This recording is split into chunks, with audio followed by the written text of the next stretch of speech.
우리에게 주시는 하나님의 말씀은 구약성경 시편 8편입니다. 구약성경 808페이지 808페이지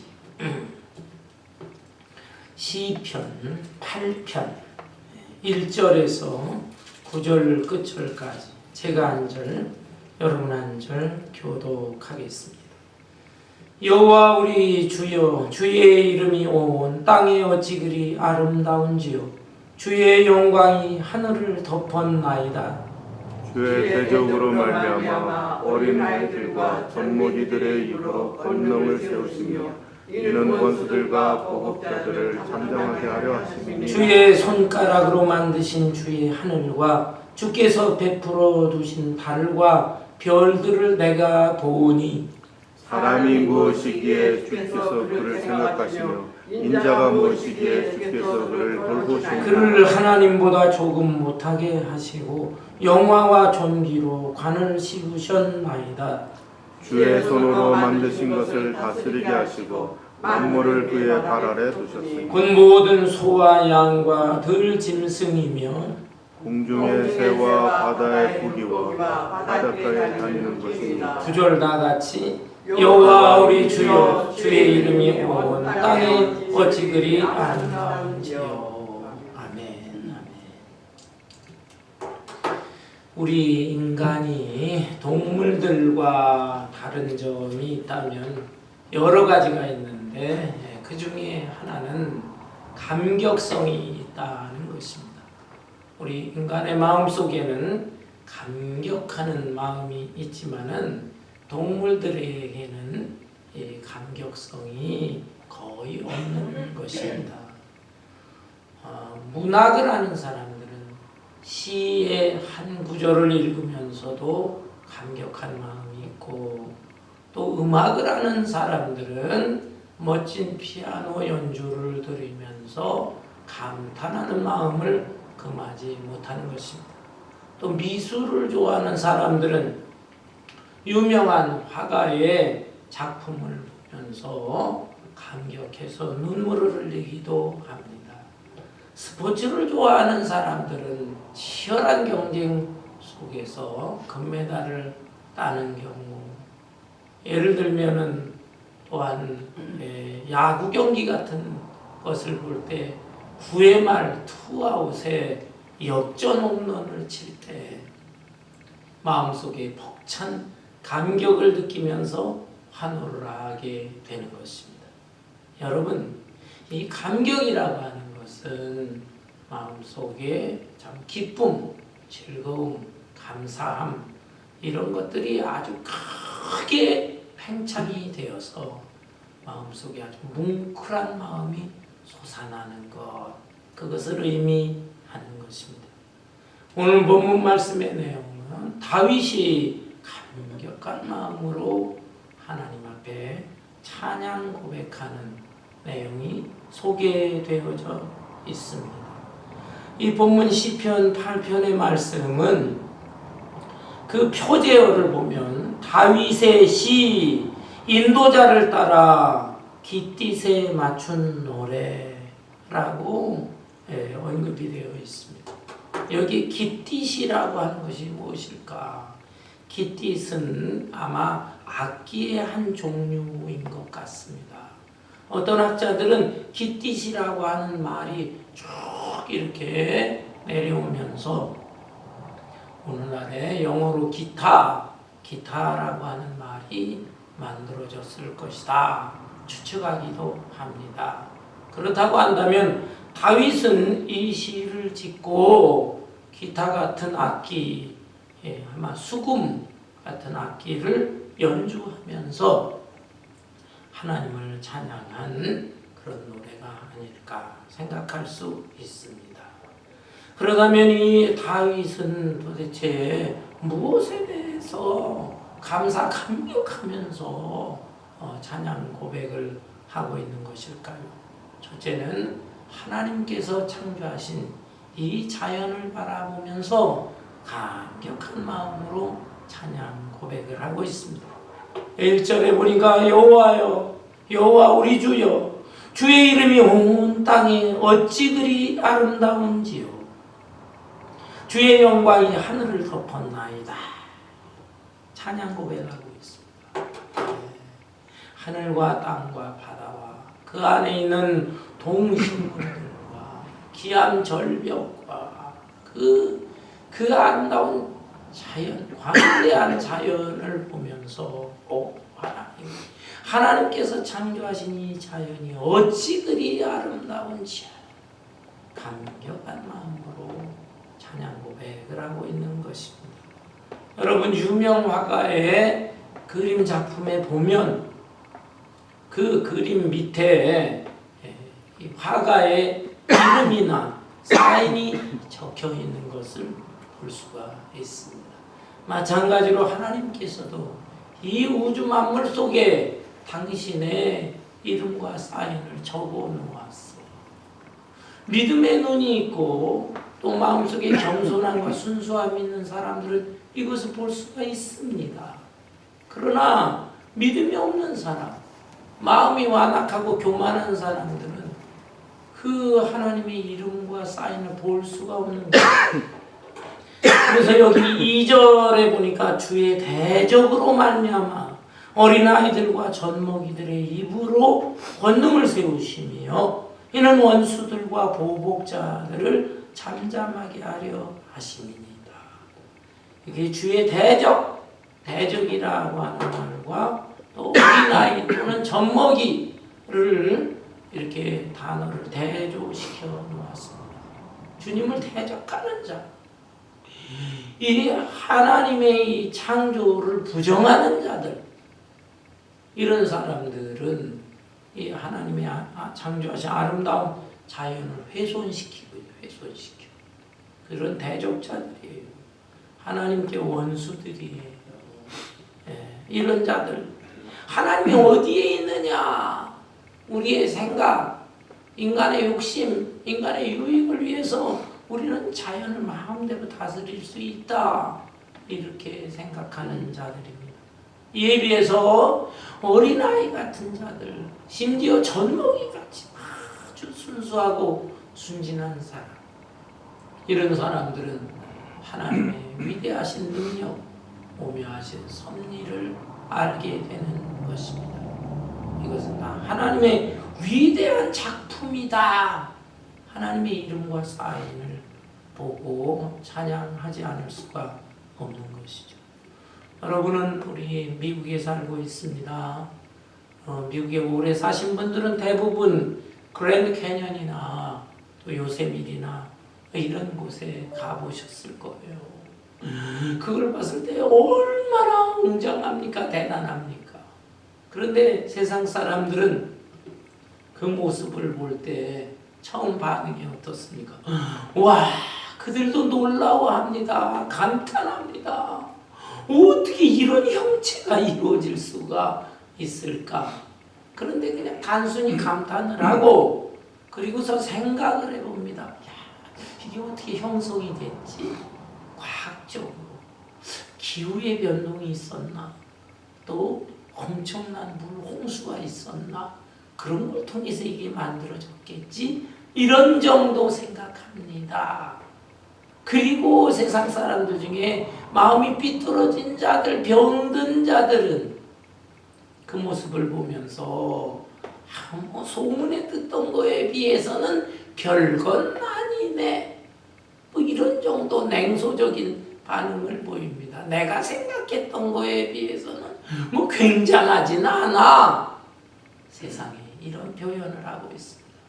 그러나 우리 믿음의 사람들, 어린아이같이 순수한 마음을 가진 사람, 겸손한 사람들, 그 모습을 볼 때 하나님의 그 창조의 지혜와 솜씨가 너무나 놀랍군요.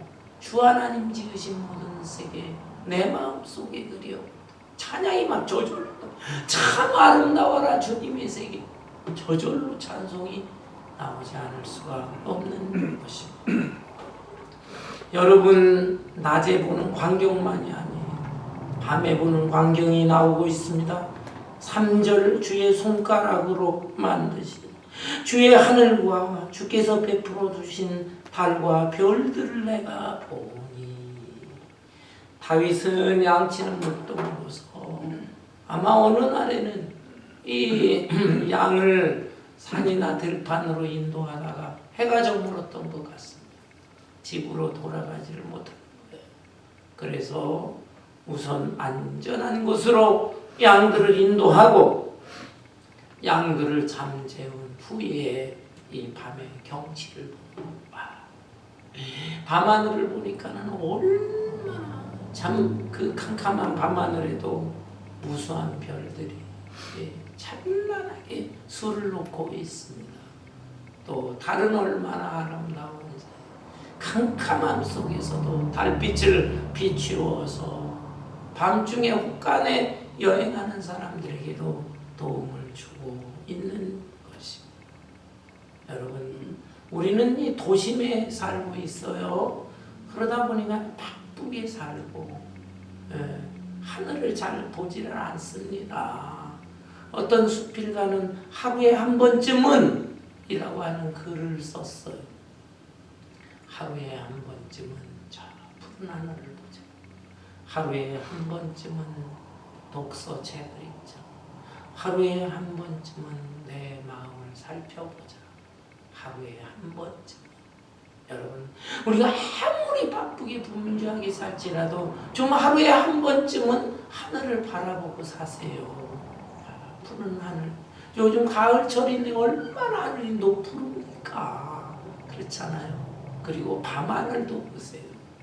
그런데 솔직히 말씀드리면 이 도심지에는 자꾸 대기가 오염돼 있어. 그래서 하늘을 봐도 별의 숫자가 얼마 보이질 않습니다.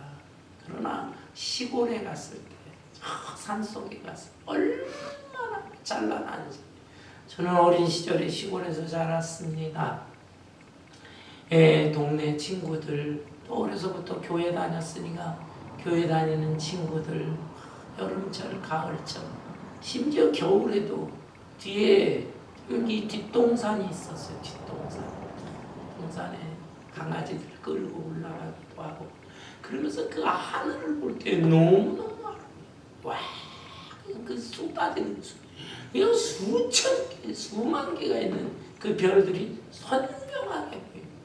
시골 하늘이니까 달빛은 얼마나 맑고 깨끗한지. 그러면서 그 어린아이들인데도 주 하나님 지으시면서 찬송하고 그런 기억이 있습니다.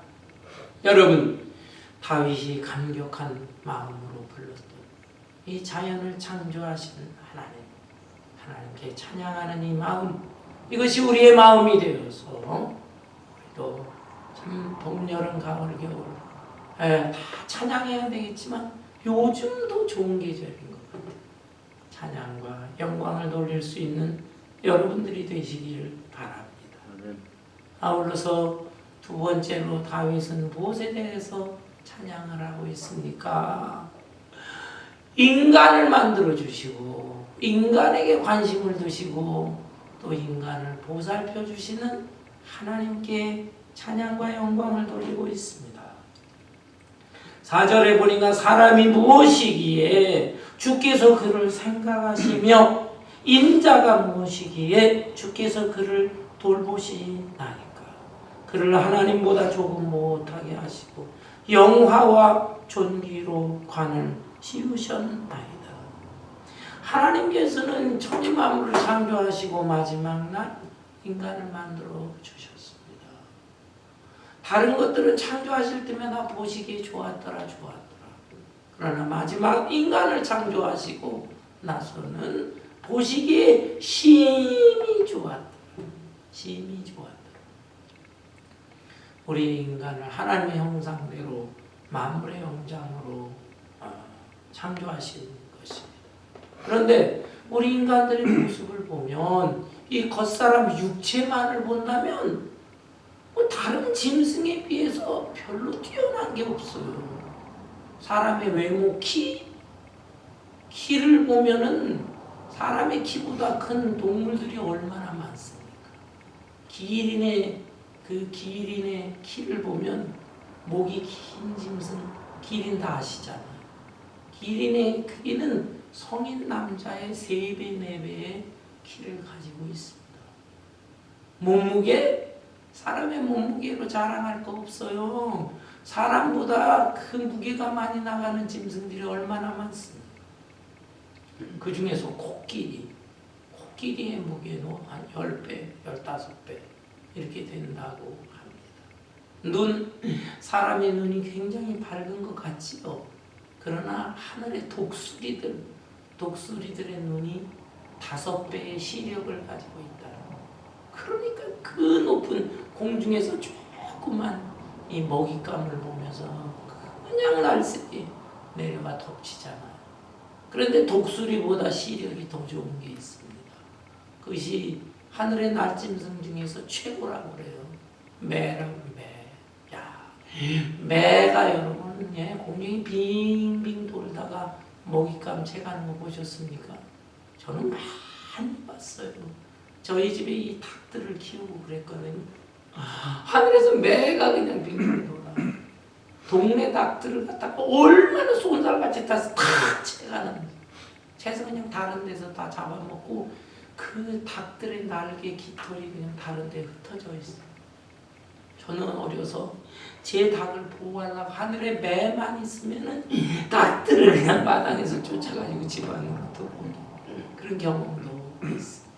시력, 인간의 시력 자랑할 것이 못 되는 것입니다.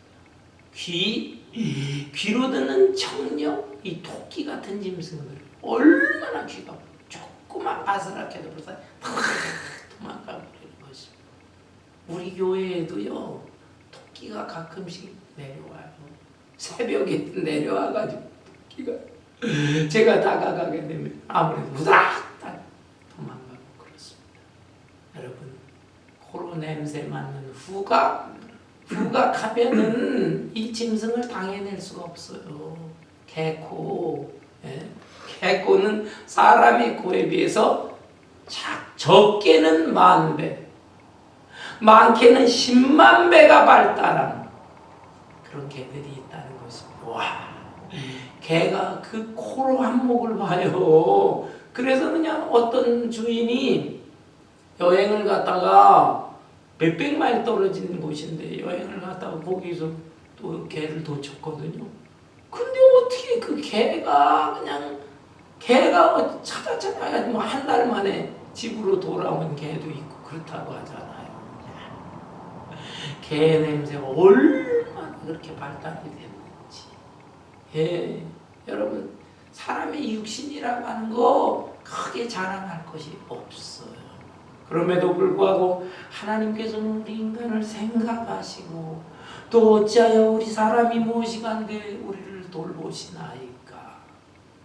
우리 인간에게는 짐승들에게 없는 영혼이라는 게 있습니다. 영혼. 지정의, 인격의 3대 요소라고 하죠. 생각하는 기능, 감정으로 느끼는 기능, 또 의지로 뜻을 세우고 실천하는 기능. 근데 짐승들에게도 약간은 있는 것 같아요. 다만 자기 생존을 위한 것, 생존적인 본능을 위한 생각도 있고 생존 본능을 위해서 배고픔을 느끼고 그것을 먹으면 조금 기분이 좋고 그리고 생존 본능을 위해서 다른 먹잇감을 찾으려고 뜻을 세우기도 하고 그러나 그 제일 지정의가 고도로 발달되어 있지 못해요. 우리 인간처럼 문화를 발전시킨다든지 이런 면은 짐승들에게 없습니다. 수천만 년이 지난다고 해도 이 짐승들이 무슨 특별히 문화나 문명을 발전시키는 거 보셨습니까? 여전히 그냥 그 모습 그대로. 인간에게는 그러나 지정의가 발달이 돼 있어서 찬란한 문화와 문명을 발전시키는 것.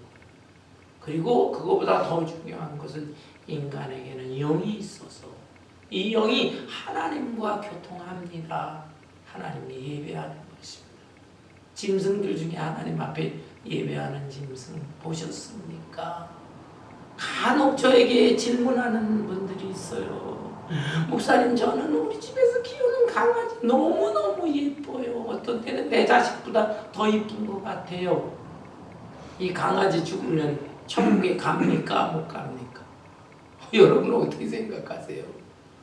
애매합니다. 이거 성경에는 그런 얘기가 안 나와요. 왜냐하면 옛날 성경 시대에는 여기 관심이 없어서 짐승이 뭐 천국 가느냐 지옥 가느냐, 그 당시에는 인권에 대한 문제 그것도 만만하지 않습니다. 인간이 다 평등하게 창조하셨는데도 불구하고 주인이 있고 종들, 노예들이 있고 그런 거에 관심을 기울일 만큼 여력도 부족한데, 그래서 그런 내용은 뭐 약간씩 성경에 나오지만은, 그러나 그런 종, 노예에 대해서도 관심 기울이기가 어려운 시대인데 무슨 짐승에 대해서까지 그렇게 관심을 갖겠습니까? 그 짐승에 대한 깊은 내용이 성경에 없는 것이에요. 그래서 성경 전체를 보면서 좀 추측도 하고 그러는데요. 천주교에서는요, 짐승에 대해서 축복 기도를 하는 그런 날도 있습니다. 천주교는 이 개, 고양이, 뭐 이 반려견 다 데려와라 축복해준다 안수한다고요. 그러나 우리 개신교에서는 그렇진 않습니다. 물론 이 정말 자기가 사랑하고 아끼는 짐승인데 과연 천국에는 없을까? 여기에 대해서는 목사님들 나름대로 하나님이 사랑하시고 또 우리 사람들이 사랑하는 동물들인데 천국이라고 없을까? 아마 있을 것이다. 그렇게 추측하는 분들도 있습니다. 성경에는 없는 거니까 그냥 추측하는 거죠. 그렇지만 우리 개신교의 정통연애라고 한다면 이 짐승들이 아무리 예쁘고 그러지만 그 속에 영이 있는 것은 아니에요. 하나님께서 짐승을 창조하신 것은 이 세상에서의 질서를 위해서 또는 인간의 유익을 위해서 창조해 주신 것 정도지 과연 하늘나라에까지 있을까? 영이 없는 존재인데 이 땅에서 하나님 앞에 예배도 안 드리는데 과연 천국에서 이 짐승들이 하나님 앞에 예배를 드리는 영적인 존재가 아닌데 있을까? 여기에 대해서는 부정적인 견해가 많이 있는 것입니다. 어떻든 이 세상에 있는 수많은 이 동물 짐승들 그 중에서 하나님께서는 겉모습으로는 부족한 점이 있는 것처럼 보일지라도 속사람 그 마음속에 영을 주시고 지정의를 발전시켜 주시고 그래서 하나님 앞에 예배를 드리고 이 만물을 다스리게 하시는 지혜와 능력을 주신 것입니다. 이런 하나님 앞에 우리가 어찌 감격한 마음으로 참 영광을 돌리지 않겠습니까? 우리가 세상에 태어날 때 저 짐승들이라든지 저 벌레라든지 이런 것으로 태어났다면 어찌할 뻔했어요. 그에 비해서 인간으로 만들어주신 하나님께 감사 찬송을 해야 될 것입니다. 그런데 인간 중에서 완전한 인간이 있습니다. 이 사람들이 다 참 그 하나님께서 위대하게 하나님보다 조금 못하게 하셨지만은 존귀의 관을 씌워주셔서 지혜도 주시고 영도 주시고 이렇게 만들어 주셨는데 타락을 했어요. 그래서 참 부끄러운 존재가 되었는데 그러나 하나님은 사랑하셔서 인간 중에 완전한 인간을 보내주신 것입니다. 그분이 바로 메시아 예수 그리스도예요. 따라서 이 다윗은 지금 이 구절 속에서 하나님 인간을 만들어 주신 하나님 감사 찬송하지만 세 번째로는 이 속에 의미가 있어요. 의미가 이 속에는 메시아 예수 그리스도에 대한 예언의 내용이 포함되어 있는 것입니다. 앞으로 때가 되게 되면 하나님께서는 사람 중에 인자 중에서 가장 완전한 위대한 인간을 보내주실 것이다. 그분이 바로 메시아 예수 그리스도이시다라는 거예요. 예수님은 신성, 하나님과 똑같은 100% 신성을 가진 동시에 100% 우리와 똑같은 인간을 가지신 분이다. 인성을 가진 분. 그런데 하나님과 본체가 동등하지만 그러나 그 겉모습은 하나님보다 조금 못하신 존재로 이 세상에 내려오신 것입니다. 겸손한 모습, 낮은 모습으로 이 세상에 오셔서 이 세상에 이 인간들이 범한 이 죄들 다 이걸 짊어지시고 십자가에 달려 돌아가신 것이죠. 여러분, 우리 일상생활 속에서 생활하다 보면 쓰레기가 많이 나옵니다. 이 쓰레기들 집집마다 쓰레기가 얼마나 많이 나요. 그 쓰레기통을 거리에다가 다 내놓습니다. 우리 교회에서도 저 뒷파킹랏에 커다란 쓰레기통이 있습니다. 우리 교회가 사용하는 쓰레기, 그리고 유치원에서 한 주간 사용하는 쓰레기, 그 쓰레기통이 거의 절반 이상은 항상 차 있어요.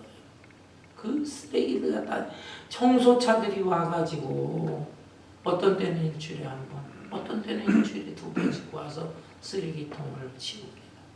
그 쓰레기를 다 덤프트럭에 담아서 어딘가로는 멀리 다 치워줍니다. 그렇기 때문에 우리의 가정이나 교회나 이 세상이 그래도 이마만큼 깨끗하게 청결함을 유지하면서 생활하고 있는 거예요.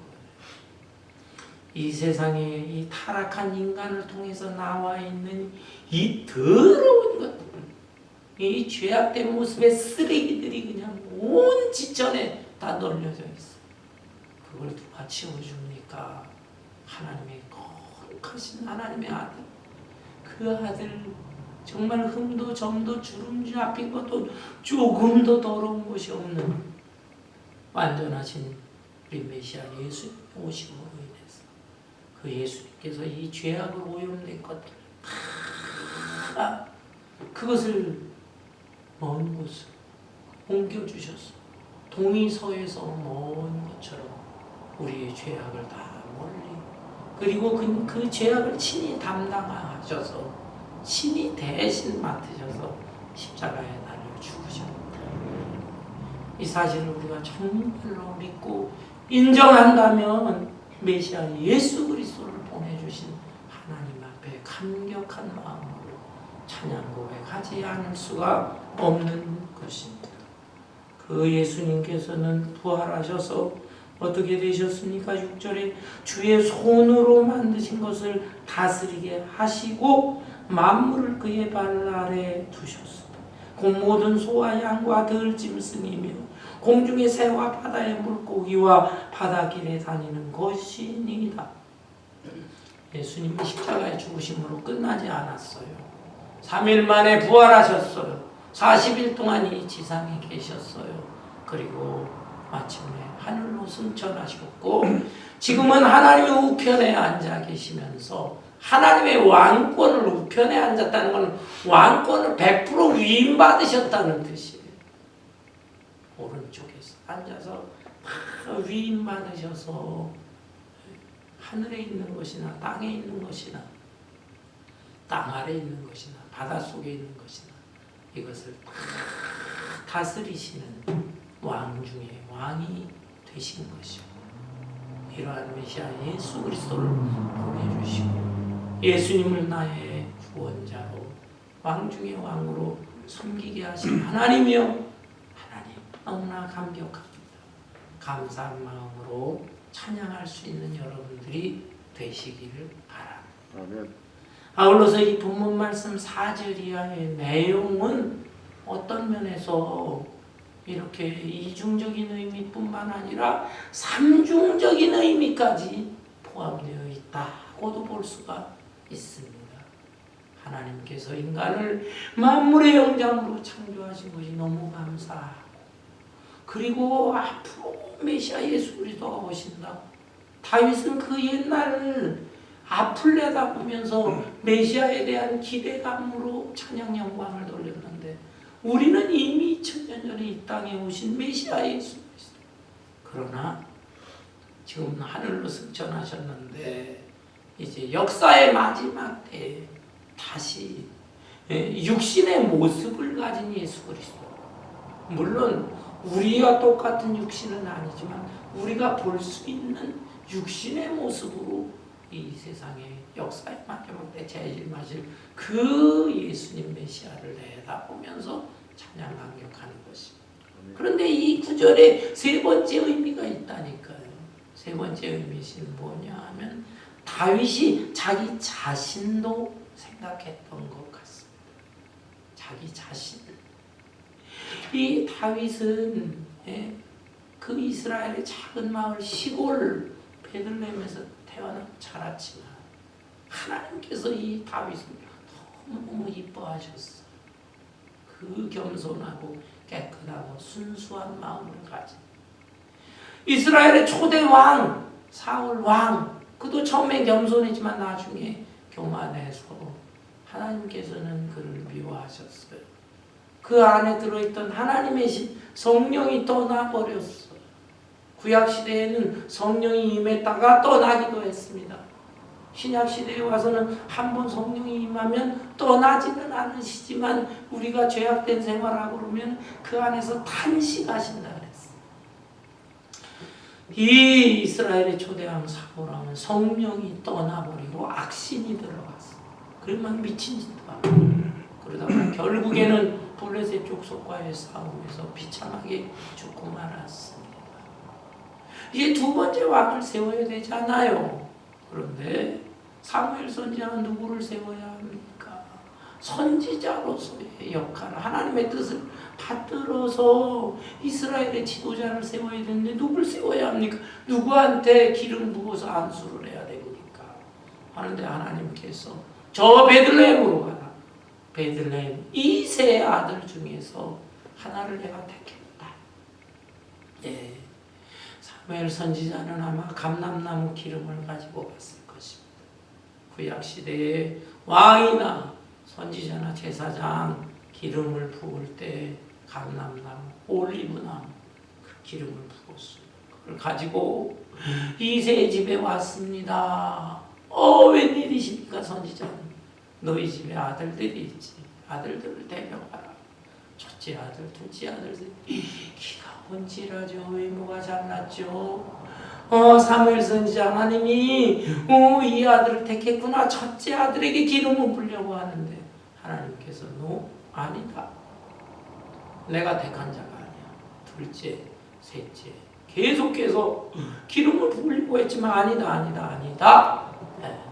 그런데 일곱째 아들까지 하나님께서 허락을 안 하시는 거예요. 사무엘 선지자가 어찌 되었나 하고 이게 무슨 조항가 무슨 뜻인가. 그 아버지 이새한테 물었습니다. 너에게 아들이 또 있느냐? 예, 아들이 있긴 하지만 막내 아들 초라한 아들. 그 아들 어디 있냐? 예, 지금 저 들판에 가서 양들을 지금 먹이고 있습니다. 형들이 하는 일까지 아마 하고 있는 것 같습니다. 그 아들 데려오나. 그 아들 참 데리고 갔어요.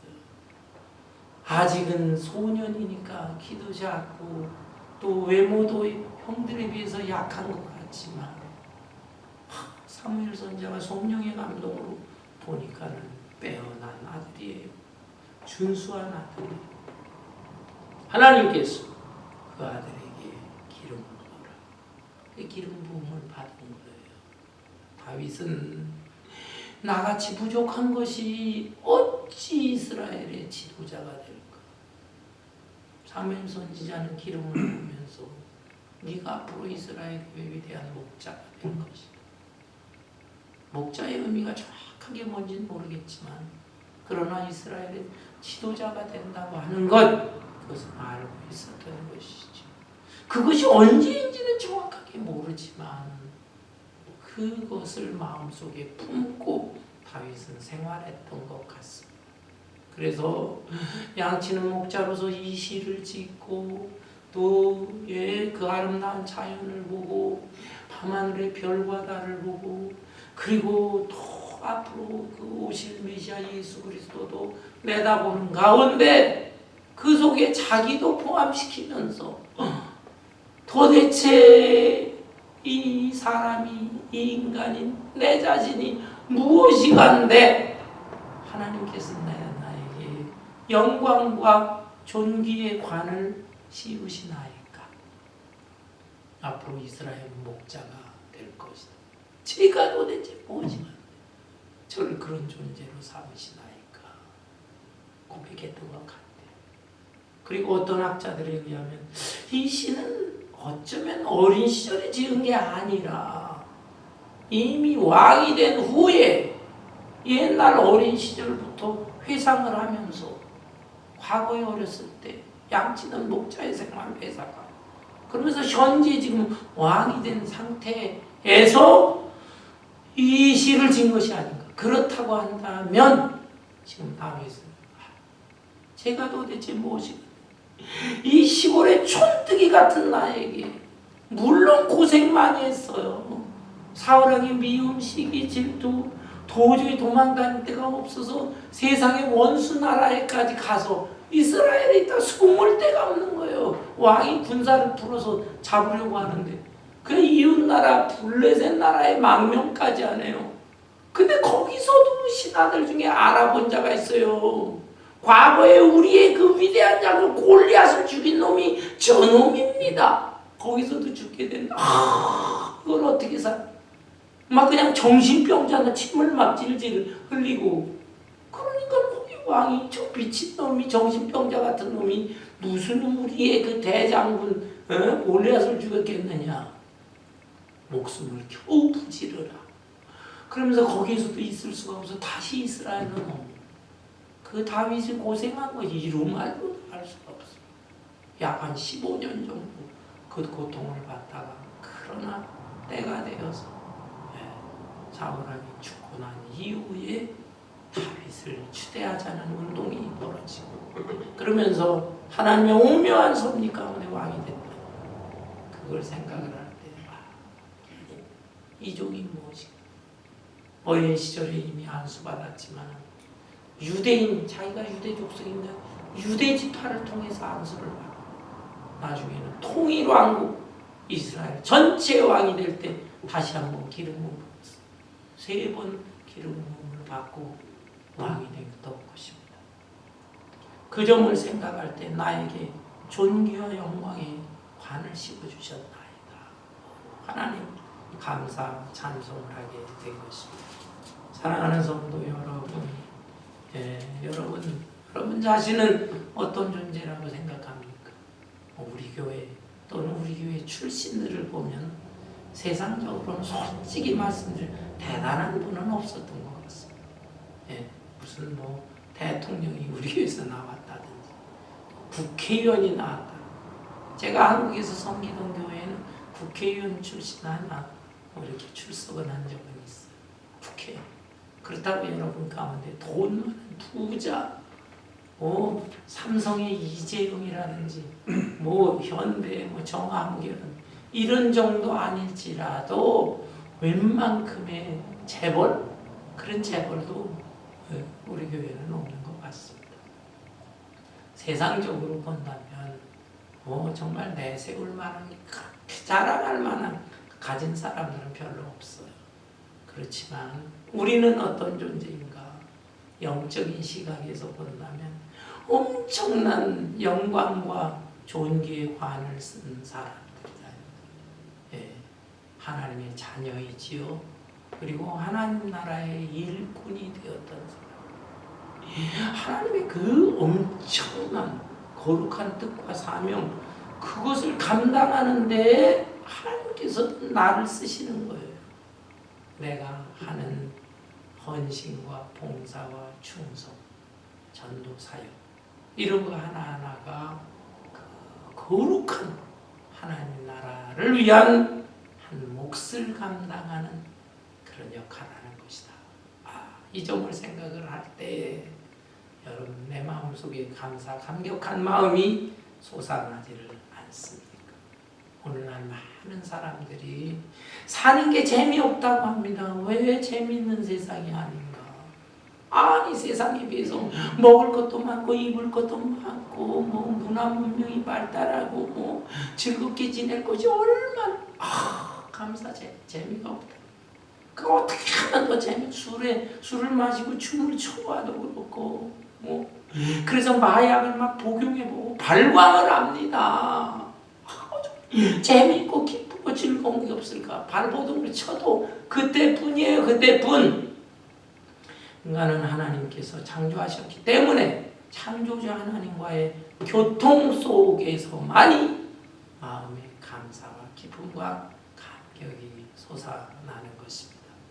다시 한번 하나님과의 관계를 깊이 하면서 또 계절 중에 봄, 여름, 가을, 겨울 다 좋지만 특별히 오곡백과가 풍성하고 그 열매가 풍성해지고 그러면서 앞으로도 이 낙엽 단풍이 아름답게 질 것입니다. 가을을 가리켜 열매의 계절, 그러나 한편으로 사색의 계절이라고 합니다. 생각을 깊이 합시다. 하나님과의 관계 속에서 하나님 창조하신 자연 만물이 아름답습니다. 도대체 사람이 무엇이 간데 하나님께서 그렇게 생각하시고 돌보시나이까? 사람 중에 완전한 사람 메시아 예수 그리스도를 보내주셨나이까?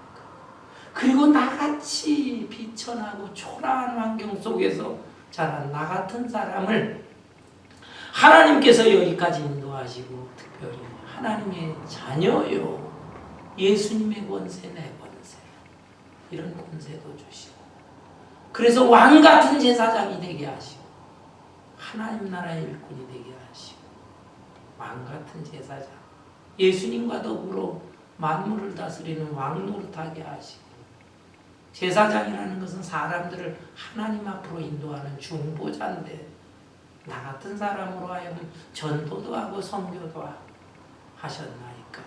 하나님 감사합니다. 마지막 찬송 9절에 여호와 우리 주여 주의 이름이 온 땅에 어찌 그리 아름다운지요. 다윗의 그 감격한 마음으로의 찬양과 고백이 저와 여러분의 감사 감격한 마음의 찬양 고백이 될 수 있기를 주님의 이름으로 축원합니다. 아멘. 찬송